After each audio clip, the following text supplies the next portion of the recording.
Hello, and thank you for tuning in to this episode of Animals and Ames. My name is Ron Edwards. I'm the Animal Control Supervisor here for the Ames Animal Shelter and Animal Control Program.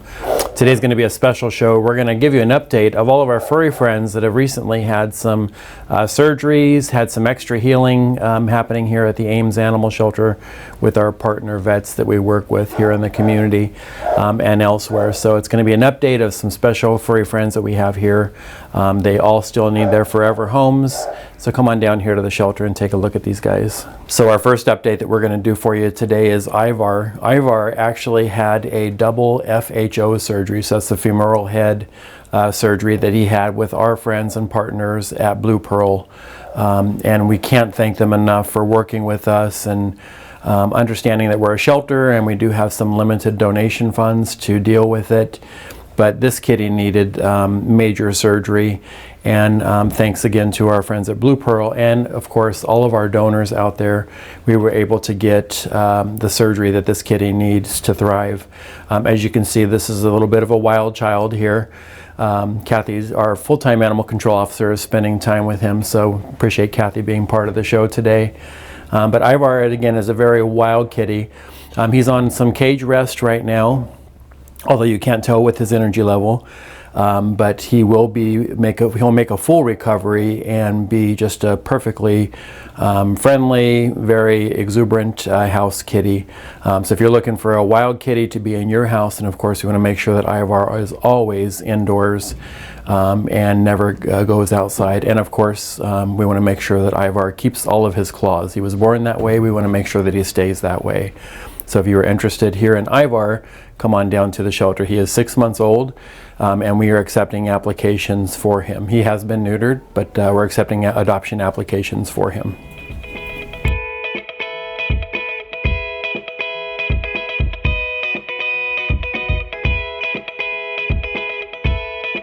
And our next guest with us today for an update is Dora. You may have seen her story on Facebook and even in the previous episode of Animals and Ames. So she came to us with a severe injury. She actually had a broken jaw, essentially.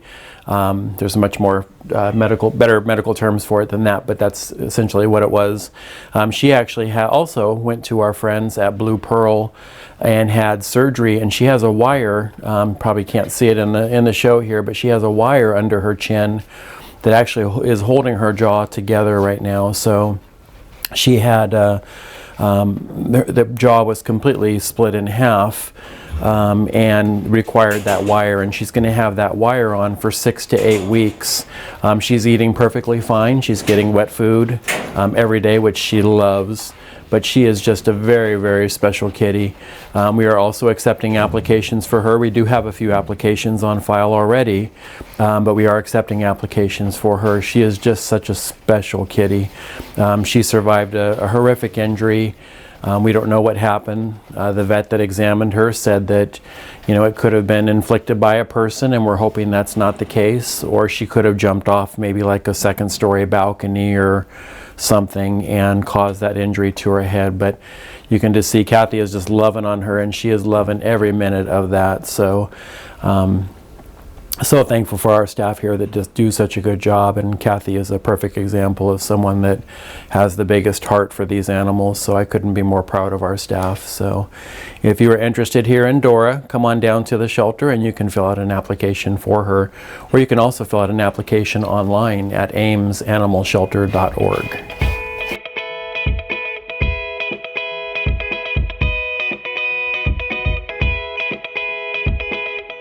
So our next guest here is the very special Elise. Elise, as we talked about on the previous show of Animals and Ames, gets easily overstimulated, and that's part of the purpose and the reason why we were reaching out to Rustic Hollow Cat Sanctuary to see if they can help us. You may recall the story that she was declawed when she was adopted from here, and when she was brought back to us, she has a history of biting and just having problems adjusting in the household, trying to bite kids that were in the house, and again, that is something that happens from time to time with cats that are declawed. They no longer have that defense mechanism, so they tend to use their mouth more. what really kind of made this more of a challenging adoption here, because she would need to go to a very, very experienced cat adopter, and it's very difficult to convince somebody, yeah, take this kitty home and she's going to bite you. So what we had to do was try to work with the sanctuary. When we were getting her ready and getting her vaccinations, we tested her for feline leukemia and FIV, feline AIDS, and she tested positive for feline leukemia. So we are so thankful to the donors. We put out a plea to raise the $1,500 that was needed for to get her to the sanctuary where she could live the rest of her life, and we were able to do that. We raised 100% of that $1,500. So we're gonna today is actually the last day that Elise is gonna be here, and she goes off to the sanctuary tomorrow. So there'll be an adjustment period for her to live at the sanctuary, but we know that she'll be able to live the rest of her life there, and just have wonderful care from wonderful people that care so much about cats. So again, we can't thank our donors enough for being able to save this kitty, and saving her life and getting her to Rustic Hollow Sanctuary. So again, from our hearts and the kitties here that you saved, thank you so much.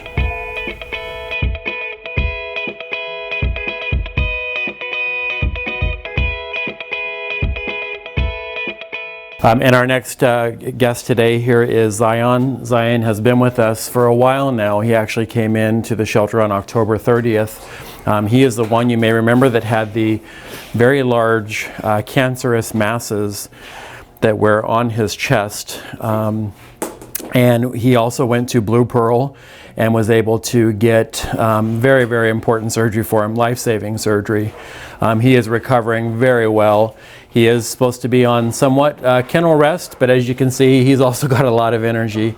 He does know some commands. You can see there that Kathy had him sit for his toys. He really is very treat motivated and will also do what he needs to do for that. But a whole lot of energy and a whole lot of dog. So he is just a very special boy that needs a special home and understanding for him. Again, just a good dog. He has gotten along with other dogs. He may be a little dog selective on who he likes, so it'd be very important to do a dog introduction to see if he would be a good match for the home. So Zion is available for adoption. We are accepting applications on him.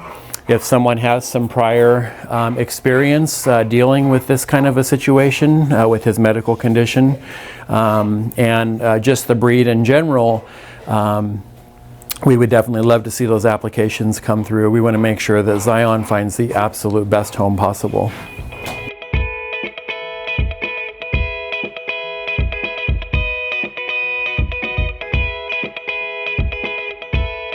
And we want to thank everybody for coming down today. And you'll see there in the show, we have a new banner that we have here at the shelter. We're also going to be putting one up on the dog kennels and be able to show some of the wonderful animals that have been adopted from the shelter.